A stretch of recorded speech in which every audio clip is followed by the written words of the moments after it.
Saúde de hoje nós vamos falar sobre um problema que, de acordo com um estudo publicado pela Universidade de São Paulo, atinge 32% da população feminina no Brasil e quase 10%, menos que 10% da população dos homens.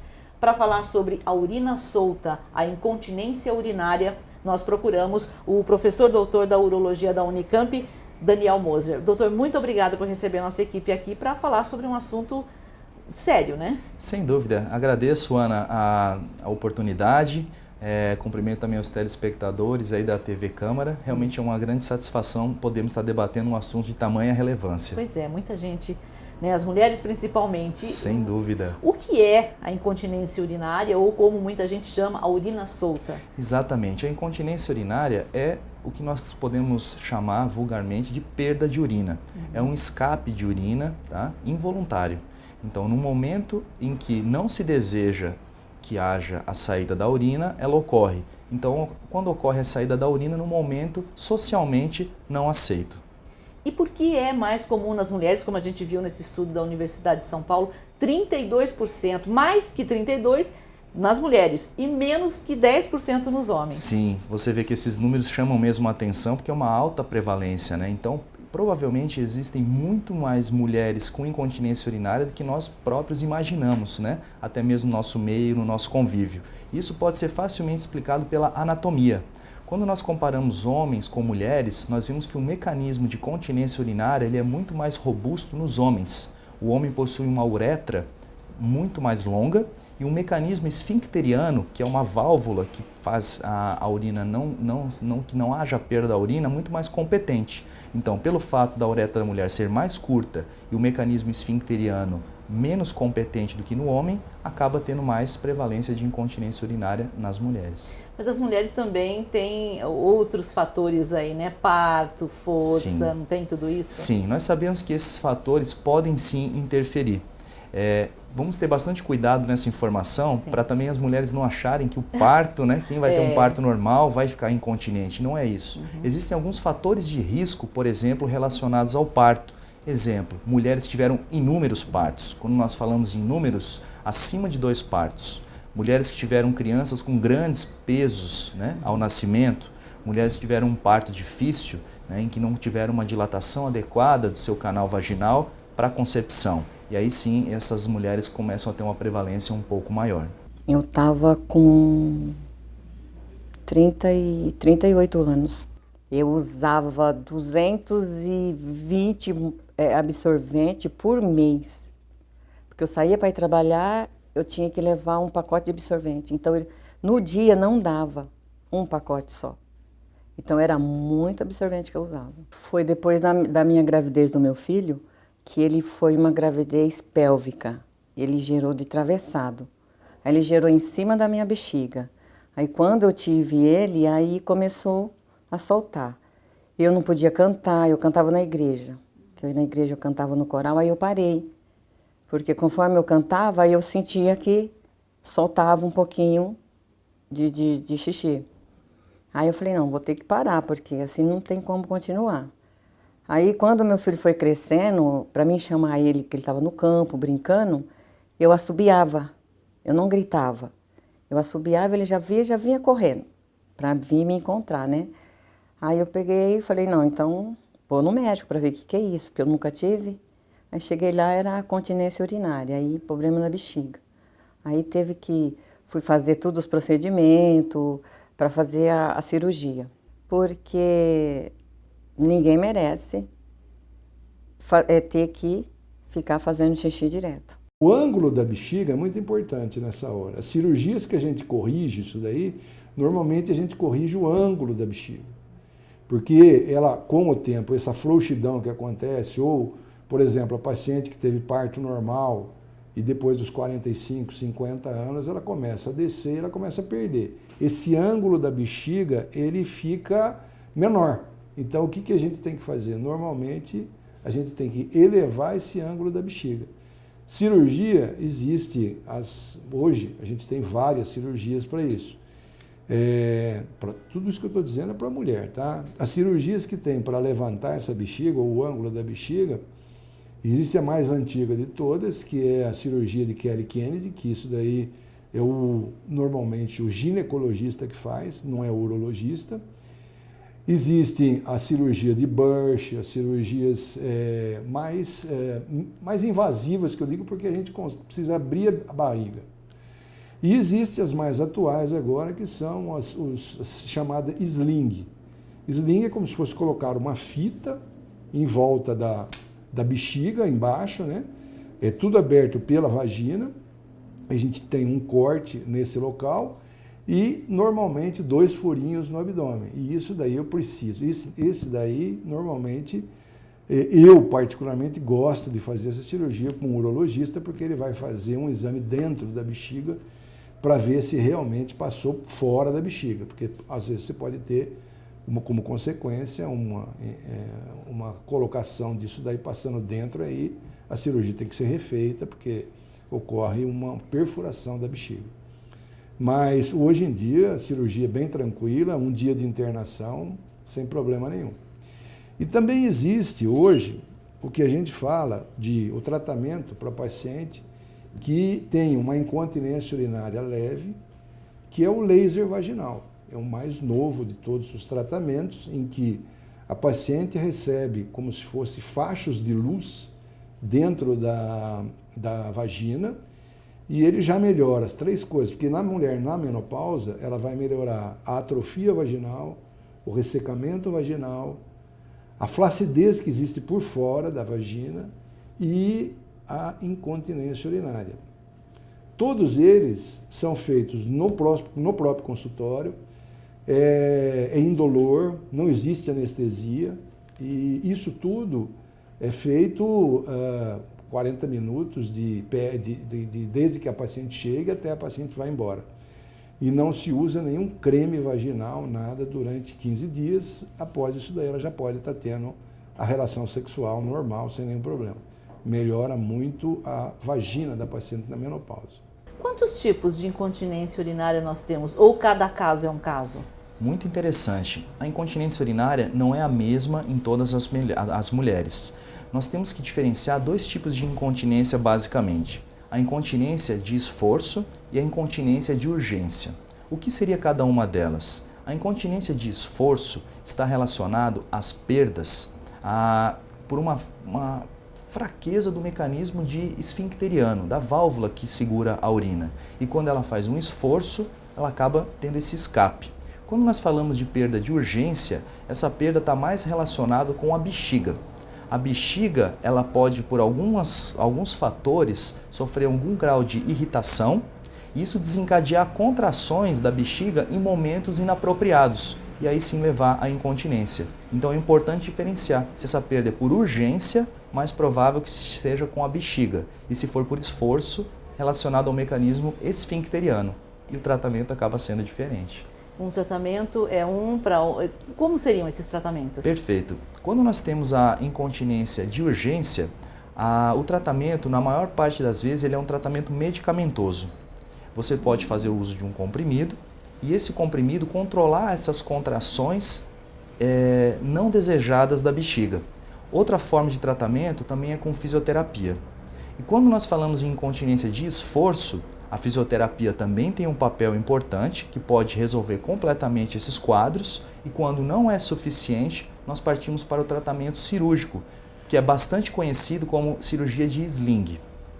Então, seria como fazer exercícios para fortalecer um músculo, porque é um músculo. Exatamente. Quando você faz para urgência, você age nas vias neurológicas e você acaba fazendo uma modulação da bexiga. E quando você age para a incontinência de esforço, você acaba realmente fortalecendo toda a musculatura do assoalho pélvico. Então a incontinência urinária de esforço nada mais é do que uma incoordenação e um problema na contração do assoalho pélvico, uma fraqueza realmente que vai se desenvolvendo com o passar dos anos. Podemos então subentender que o envelhecimento também interfere nisso, né? Interfere nos receptores hormonais da mulher, que acabam também levando a um enfraquecimento dessa musculatura perineal. Doutor, a gente vai fazer um intervalo bem pequeno, Claro. Voltamos já. Perfeito. A gente já volta.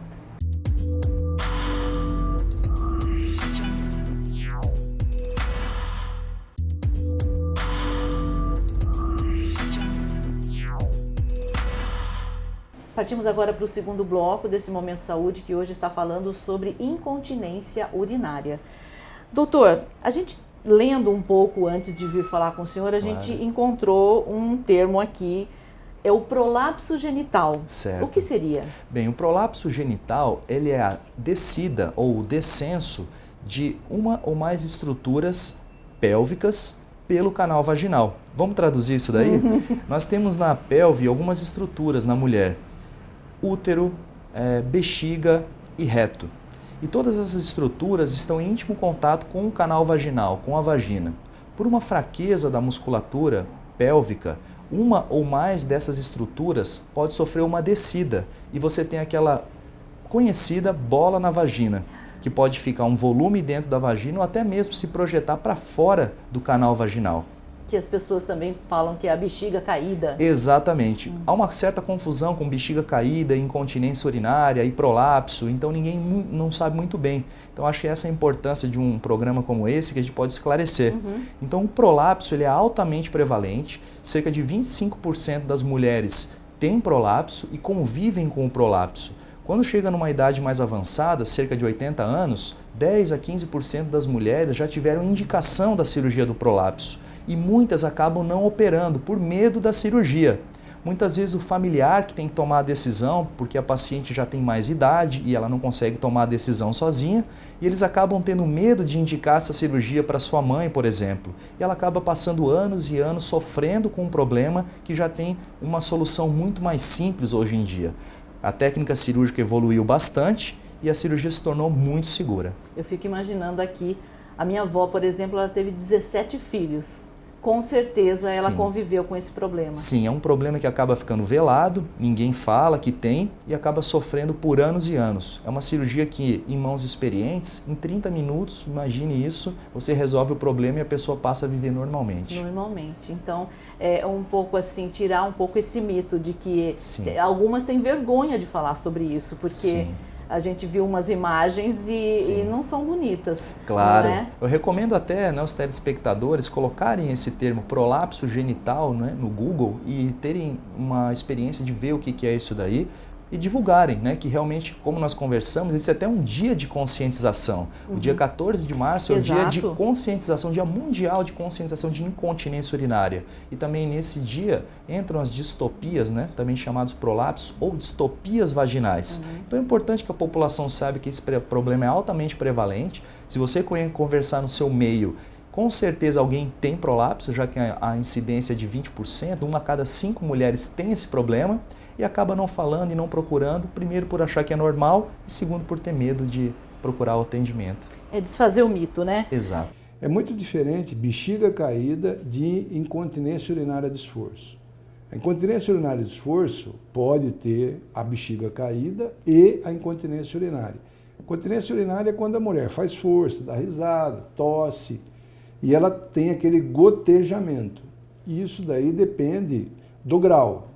Desde leve até o mais grave, que ela não consegue mesmo segurar. Como diagnóstico diferencial dessa perda de urina, existe o que a gente chama de urgência miccional na mulher. Então, aquela mulher que pode fazer o esforço que quiser, pode fazer tudo que ela não perde urina, mas a hora que ela enche a bexiga e ela tem o volume da bexiga fica um pouco maior, ela não consegue segurar. Isso porque ocorre uma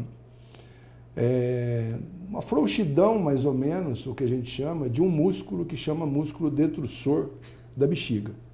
É mais ou menos isso daí. E tem também a diferença da bexiga caída, tem diferença de quando o reto sai pela vagina, que a gente chama de enterocele. A bexiga caída é cistocele, dependendo de cada grau. Quando sai o intestino para fora, seria uma enterocele. E às vezes você pode ter o que a gente chama de prolapso, que é o prolapso que sai junto, o útero junto, ele sai, ele desce e ele sai para fora como se fosse uma bola. O paciente normalmente quando chega ao consultório, ela já vai falar para mim, olha, eu tenho como se fosse uma bola no meio da perna.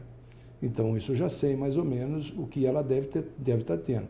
Isso pode acontecer com ou sem perda da urina. Isso daqui é um corte transversal, da de uma mulher, eu estou cortando ela nesse sentido aqui. Então, o que eu consigo ver? Consigo ver o útero, a trompa, os ovários, tá? Aqui o colo do útero e aqui a vagina. Em cima aqui é a bexiga e embaixo é o reto. Então, o útero ele fica entre a bexiga e o reto. Esse daqui é o canal vaginal. O que acontece quando a mulher tem a bexiga caída? Essa parte... Opa! Eu vou pedir só para o senhor repetir os que eu fiz mais aberto, agora detalhezinho, os órgãos aí. Tá. Aí o senhor pode continuar. Então, aqui nós temos o útero, esse vermelho, o rosa aqui, ele é a trompa, o ovário, o colo do útero, que fica dentro da vagina, e a bexiga e o reto. Então, o que acontece quando a bexiga vai...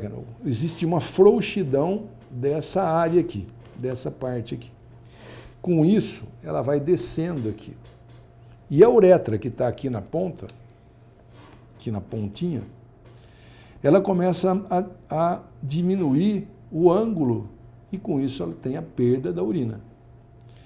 Então, esse daqui a gente pode ter só a incontinência da urina, sem a bexiga caída, ou pode ter essa bexiga que cai aqui e a hora que a mulher faz uma força, isso daqui vem para frente. Isso daqui vem para frente. E aí ela fala, eu tenho uma bola aqui, ou pode ser até no parto, é muito comum, quando tinha o parto normal, quando tinha não, hoje está menos, hoje em dia as pacientes pedem até para fazer mais cesárea, né?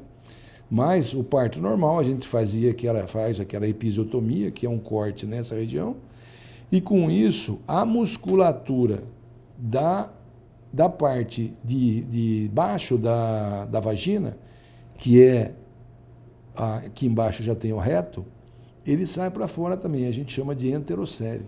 Então, às vezes você tem uma porção aqui em cima e uma porção aqui. E aí a mulher fala, ó, tem uma bola aqui.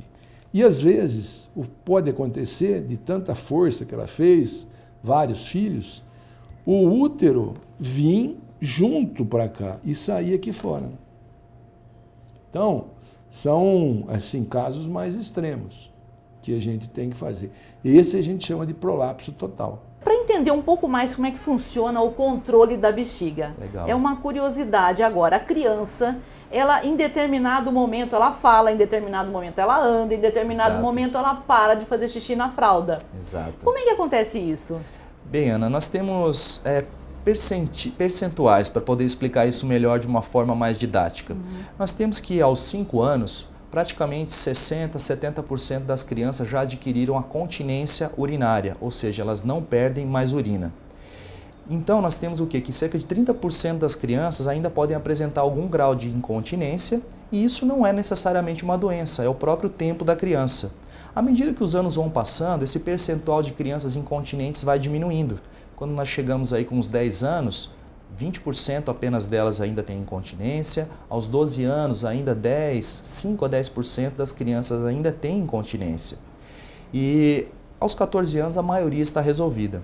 Por que ocorre isso? Existem alguns fatores relacionados. Por exemplo, um antecedente familiar de incontinência pode refletir uma criança incontinente. Então, se você vê uma criança incontinente, muitas vezes a mãe e o pai tinham incontinência. Às vezes também uma disruptura da rotina, da dinâmica da casa. Um divórcio, um trauma, algo que aconteceu na casa da criança, isso aí pode influenciar também. Então, muitas vezes o tratamento não é só com o urologista, mas é necessário um acompanhamento psicológico junto. E esse problema é chamado enurese. Doutor, a gente vai fazer mais um intervalo. Claro. A gente já volta.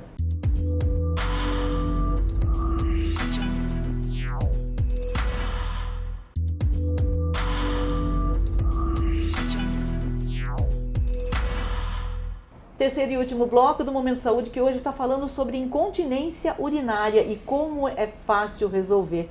Nós estamos conversando com o professor, doutor da urologia da Unicamp, que viaja o Brasil inteiro, né, treinando Sim. as pessoas sobre essas cirurgias tão simples para resolver esse problema que atinge 32% das mulheres brasileiras e quase 10% dos homens. Por falar nos homens, Sim. eles também têm esse problema e está relacionado com a próstata, é isso, doutor? Exatamente. Nos homens, a incontinência urinária é bem menos prevalente que nas mulheres, como nós já falamos no primeiro bloco. No entanto, ela também ocorre.